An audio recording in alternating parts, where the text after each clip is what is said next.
তো গাইজ এই দেখো ফাইনালি আমার এই যে ড্র্যাগন গাছটার যে ফুলগুলো হয়েছিল এই দেখো আজকে রাতের মধ্যেই ফুটে যাবে, কারণ ওগুলো সাদা সাদা হয়ে গেছে, মানে পাপড়ি দেখা যাচ্ছে।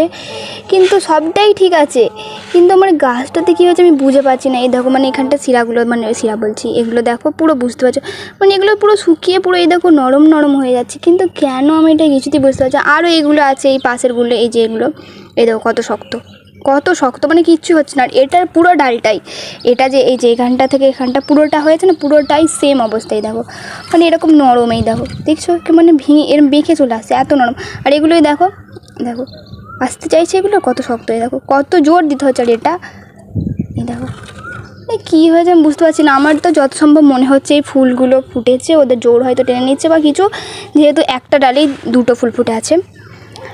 যত সম্ভব এই ফুলগুলোই লাস্ট ফুটবে, ফল হয়তো হবে না, এটা যেহেতু প্রথমবার।